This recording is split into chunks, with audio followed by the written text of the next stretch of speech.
What is up, guys? Welcome to a brand new video. 620 is just around the corner, but this is kind of a cool time to look at some of the weirdest win rates going into the patch, like kind of off meta or champions you wouldn't think are strong but are at the top. Let me know what you think of these or your weird picks in the comments. Remember to like it if you do, dislike it if you don't, but let's just jump in. The first one is something I've been trying out recently actually myself, and a Varus AD carry. In every single region, by the way, he's kicking some ass. I played this on my gameplay channel the other day if you want to see how it works, by the way, so I guess I'll link that somewhere, but most people play him a lot like Didn actually. That's kind of how I think of it. You have this long range, you stay kind of safe, you poke over and over, and you don't even have to get close. Like, its abilities is not really about your auto attacks. I know it's a bit different because Varus is a kind of more poke champion, whereas Didn does a little bit of both, I guess, but Varus's ultimate is insane. Like, it can set up so many different things. Build wise, it's like Ghost Blade, Manamune, Dust Blade, more Mortius, Last Whisper, that kind of thing, so very like AD and ARM pen focused. It's really similar to Didn actually with everything, like even win rate stuff. So like amazing early, right? In career right now, he's the best at ending a game before 25 minutes and second best before 30 minutes, and kind of keeps dropping after. Your poke kind of hurts more early, right? You get ahead and you just way too much to really deal with, but just like going even is kind of enough, I think, honestly. Like, you still do work if you hit those arrows. We have all of these top tier ADs at the moment. If you think about it, like, loads are ability based. I guess Jinx is the exception, right? But that's because she has a rocket damage, so she does loads of AoE damage. Champions like Misfortune, Djinn, Varus, they're kind of like abilities first, autos second. Like, autos are kind of your backup plan, basically. I think he feels really good at the moment. Like, if you get ahead or you don't fall too far behind early, like if you get behind though, you're kind of boned, but otherwise you should shove arrows right up their backsides. The second weird one is actually Scion, but it's in the jungle, and I actually played this on a stream yesterday. It does loads of damage, like really good. I actually rushed a Hydra though, to be fair, then Titanic into full tank. You have a lot of threat with this guy. Like, you can survive a long time in a team fight. Cinderhulk stacks that health up, remember, which increases your Titanic damage. When you're farming the jungle, that's pretty good. Like, ganks aren't that bad either. Then later you're just going to be like a hyper tank as per usual, right? But with even more health because of the Cinderhulk. I was kind of surprised that this is so effective in every single region right now. Like, I guess he's at the top of pretty much everywhere, and that's not something you normally see. Like, I know he's not really played very often, I guess, but he still actually does a really good win rate when he is played. Most of these junglers right now are carries, right? Low health, they do damage, but there aren't really many tanks left, and San does provide that. I think Zac is still going to be a better version, like, honestly, but decent as a pocket pick for sure. Just as a side note as well, top and support Sion have also good win rates recently. Maybe Sion is just overall like a really good pick right now then. Now this one is a bit more weird than that actually. Another jungler, another one with the same idea, but Mundo Jungle. He's most popular and best in Europe at the moment, in EU West. He's okay in North America and Korea, but legit, I played with one of these yesterday, right? And he almost out damaged me. I was playing Djinn and I had 15 kills. It was unreal. It works kind of the same way though, like Cinderhulk, and then you stack health afterwards, Spirit Visage, like Strength of the Ages as your keystone. Maybe these two are kind of the new breed of jungle tanks now. If you think about this, maybe moving forward we're going to see more of this. They absorb damage really well, right? They stack resistances and health at the same time. They have decent ganks, so they can have some kind of pressure early. They actually have okay damage as well. Mundo's damage will really surprise you, especially with his E now. That really stings. I kind of think that basically like mini Zacs in that kind of way, but they just don't have the long range engage, I guess, but they still tank a lot, they still do decent damage, and they can still frontline for their team. I want to get out of the jungle for a second because we've just stayed in there for ages. In Korea right now, Nautilus has suddenly taken a big leap up the past few weeks. With Soraka getting nerfed, like, aggressive supports are back more, and I guess nobody does that better really than him. Maybe Blitzcrank does a bit better, but like probably my second most hated to play versus after Annie. He'll just sit there in lane, right? If he ever hooks you, it's like hook into auto, which stuns you or like roots you in place, I guess. Then his ultimate, even his damage, like, it's really hard to play against that. I think we'll be seeing a lot more of him now. Remember, he actually got buffed, so his ultimate is going to stun along the line as well as the target it hits, especially though with how AD carries are right now. If we only look at it from the perspective of like who is going to be paired up with, like Misfortune, you lock in place and Misfortune is going to ult over the top, which is perfect. Djinn is kind of the same if you think about it. Like, you're going to root when Nautilus goes in and then just keeps them in place while you're firing your ultimate shots off, so you can't really miss. Even if you are a boost animal, you're still going to miss if that locks in place. Jinx is another one that probably you weren't expecting, but Nautilus is like the ultimate peel machine with loads of crowd control, so he keeps them in place away from Jinx, and Jinx can just fire rockets over and over, basically like a Thresh on steroids. Another one is Morgana mid, actually, that is crushing North America's solo queue, but doing okay in Europe and Korea as well, like at least top 10 in those other regions, but even above that, like top 5 in North America. You have a really good lane, a really good early and a mid game as well, kind of like average late game though, I think. So you can do damage, you actually do a lot, you can root people when you have all this utility side, but you're nowhere near as effective as mid mid game in my opinion. You do well versus these meta mids at the moment. You push hard, you stop them roaming in a way as well, because if you're pushing them in or they can't actually push you in, then they can't really roam very well. Like, it's really hard for them to get out of vision and move around the map. You can get picks quite easily with your bind. You do a lot of damage, decent kill pressure actually if you bind into like ultimate as well. But team fights, you can zone, engage, peel. You have a lot of different choices. Your shield really is overpowered on any kind of carry on your team jumping in or protecting them. We're in a carry focused meta, remember. You're gonna have carry tops, carry junglers, carry AD carries. It kind of means that you can skip some damage in the mid lane because these others are going to provide it. As far as carrying goes though, I think you have to do it before maybe like 35 minutes into the game. After that, you can still win obviously, but it's going to be more up to your team and how well they do. Jarvan top in North America and Europe, so in EU West, is doing about as well as Morgana 2. In Korea, he's pretty pre-patchy, but they run a completely different build. We're using the Titanic Hydra into Black Cleaver and then like Deadman's or Random's build here. Now Korea actually go for way more damage, assassin style like Ghost Blade and then the Ravenous Hydra and Dustblade, stuff like that. This build we're using though gives you loads of damage early, you can crush your lane, but it also more of a tanky side to dive in team fights. In my opinion, I think J4 is actually pretty strong right now. Maybe not like overpowered, but at least up there with the best. It really comes down to being useful at every single stage of the game though. So like you can one-shot the enemy AD carry. That really sucks to play against, to be honest. Well, okay, that's kind of obvious. Obviously, it's going to be sucky to play against. You can one-shot the enemy AD carry, and that really sucks to play against. It's hard to play against as well.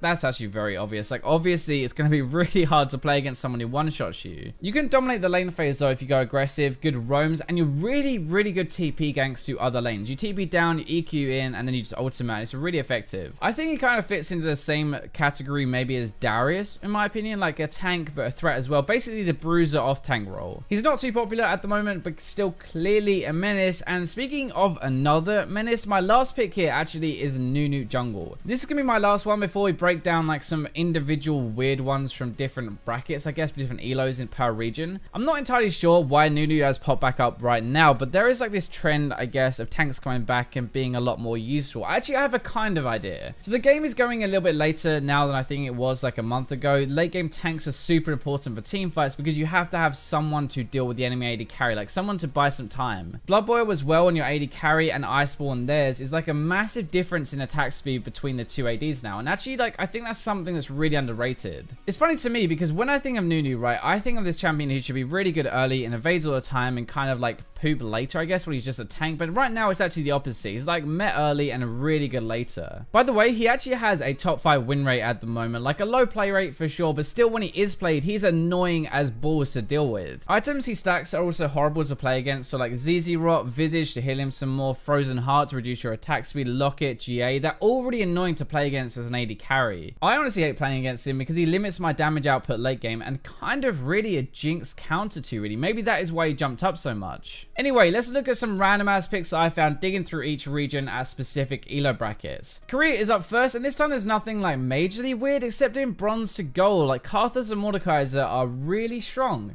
These are two weird picks that need some patience and knowledge to win with, which normally means that I would expect them to be better at higher elo, but right now at low elo, these guys are gods. This is 3 patches in a row, by the way, that Mordekaiser has been top tier at lower ranks over there. I have no idea what is going on with that. Karthus is a very strong champion though, like he gets ahead early and takes over a game with his ultimate damage, and that doesn't really surprise me. In Diamond, we have 2 picks. Now, Draven is the first one, and that is a surprise because Koreans don't tend to play Draven. They do play him very different actually though. They use a completely different build to the one we do over here, and I might actually do a video on that this week actually, so let me know in the comments if you want to see that. Xin Zhao has actually been here for weeks though, like the late game jungler for Koreans who can do crap early but still carry really hard later when he has like his Blood Razor, maybe a Blade of the Ring King or something, and then tanky stacks to actually kill people and still survive. So for North America, in bronze and silver, Brand is like a god, like a king, legit one of the best champions you can play right now. This is support and mid, by the way. Your damage is insane. He's annoying again, like the slows and burns and stuff can have a really big impact in a team fight. It can bounce between everyone. He's still good in gold actually as well. Xin, by the way, is around a lot for all of these brackets as well. He's kind of like hovering in the top 20 for most of these. If we skip to platinum, like Mordekaiser is here in the top 20, mostly jungle jungle and top actually. To be honest, I think this is like the Baron cheese strat is coming back again. So when Mordekaiser was like semi-popular in the mid lane and top lane, like they would take Dragon with the Mordekaiser, so you get the Dragon Ghost, then they would go to Baron and get the Dragon to tank it and do damage for Baron for an easy rush. For Diamond, I don't really want to say this one because I hate Urgot, but he actually is probably one of the best champions in North America in Diamond at the moment. He has a really low play rate and stuff, but he is still really good when he is played. In the US, Bronze and Silver doesn't have anything too weird. In Gold, Trinity is actually quite high up, and Xin and Brand again are also hovering around all of these lower ranks like the other regions. In Plat, Galio is kicking some major ass, which is kind of cool to see, but in Diamond, again, like Talent is basically the best mid laner you can play, but I'm not sure if it's actually a few one tricks or something like that. Xin and Leona are very high in Diamond on EU West as well. Xin is like everywhere at the moment, it seems. He just gets ruined early, so maybe that's why he's not showing up on most sites at the moment. Anyway, I hope you guys enjoyed this video. Let me know what you think of these weird picks and give me some of yours in the comments as well. But that's going to wrap up this video. Thank you for watching, and I'll catch you in tomorrow's video.